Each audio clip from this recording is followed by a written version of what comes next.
happening every week now, but it seems like this particular area just goes on. Israelis come out and storm them and take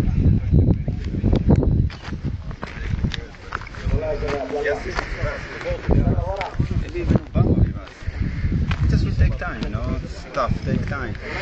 But in the end, this struggle is very important, very successful, not just regarding the land that we are arguing here about, but regarding the whole occupation, you know, and this Berlin struggle in Berlin and everywhere. Grow a lot of attention. In the end, Oh, really? It's there? אדוני, הגדר הזאת לא מגינה על אזרחים לא, הגדר הזאת לא מגינה על אזרחים. הרעיון של הגדר הזאת זה לתפוס אדמות. כמה שפחות ערבים, כמה שיותר אדמה.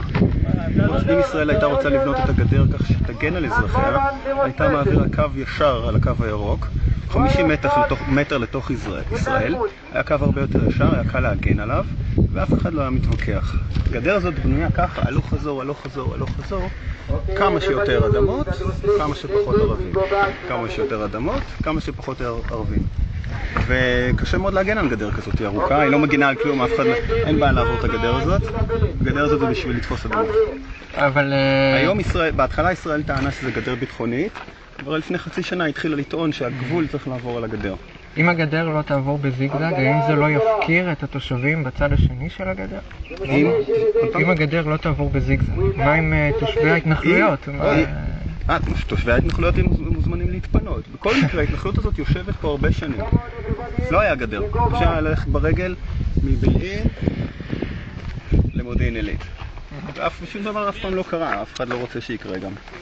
מכל מקום, גם היום אפשר לעבור. אין בעיה לפלסטינאים לקפוץ פה מעל הגדר, לרוץ למודיעין עילית, ולהוריד כמה מתנחלים. גדר מערכת. אין בעיה, זה המודיעין עילית היא 2 מטר מפה, אין בעיה לעבור. הם עובדים שם, הם עובדים שם. הם עובדים שם, אפשר לנסוע דרך הכביש. אנחנו נוסעים דרך הכביש, אף אחד לא בודק אותנו. אנחנו יכולים לשים 10 ערבים בתוך האוטו, ואף אחד לא בודק. זה לא ביטחוני. אני הייתי שם, נסעתי על הרגליים. אפשר ללכת ברגל. תן לי חצי שעה, אני מנפנף לך לשלום. בגדר, אני עברתי משם. אתה מבילין? לא, אני מרמאללה, מהעיר. אבל אני עברתי משם, הלכתי וצללתי כל הדרך שהבועלים נוסעים משם עליי. זה רק ברגל היום. חוץ מזה, אם...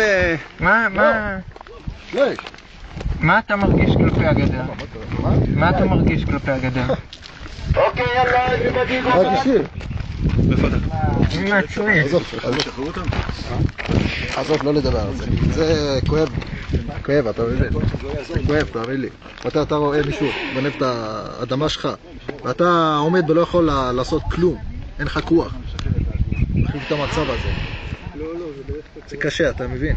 זה הרבה אנשים. תסתכל כמה אדמה. תראה, הוא רוצה לאט. זה לא נשאר אדמה. אבל הפחד הוא... גונבים, ממשיכים בגניבה. הפחד אבל הוא משני הצדדים. כן. פוחדים גם ממך פוחדים. למה? תושב הישראלי. אני לא פוחד ממך. לא, מה אתה רואה? אין לנו נשק, אין לנו M16, אין לנו כלום. אין לנו כוח. לחיילים האלה.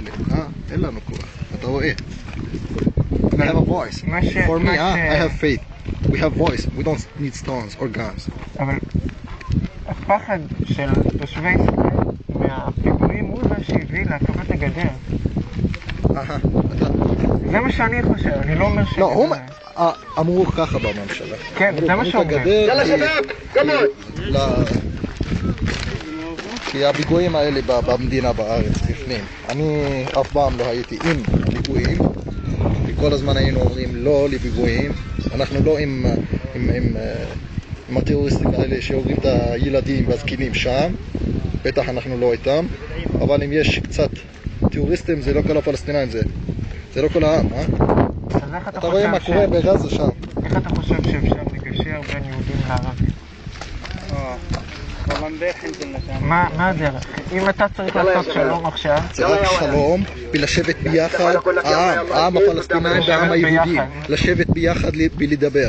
הפוליטיקה זה לא מפתר את הבעיה. הפוליטיקה זה עושה עוד בעיות. בשבילי, אני מרגיש ככה, אני מבין. אם אני יושב אותך, לסגור את העניין.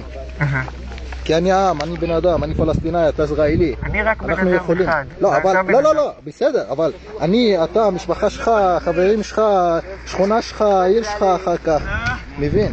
אז נדבר ביחד, למה לא לדבר, למה לא נשב ביחד, לשתות משהו, נדבר על זה, נבטר את הבעיה, אבל הפוליטיקה זה עושה עוד בעיות, זה עוד בעיות. זה רק פוליטיקה. במשאללה יש לכם ליברמן עכשיו, בנתניהו זה גם בעיה בשלם חמאס בעזה. אתה מבין? עכשיו הדתיים האלה, הם עושים את הבעיה. אתה לא חושב אבל שהדתיים משני הצדדים הם חלק מהבעיה? כן. אבל אם היה שרון לא עשה גדר הזה, ולא עשה כל המלחמה שהייתה בשטחים ביהודה ושומרון ב-2003, מתי ערפאת נפטר, אם היה ישב עם ערפאת ודיבר אותו על זה, היה סוגר את העניין והיה מורג את כל היה מזהר את כל הטרוריסטים. אבל יש לי כוח. אתה חושב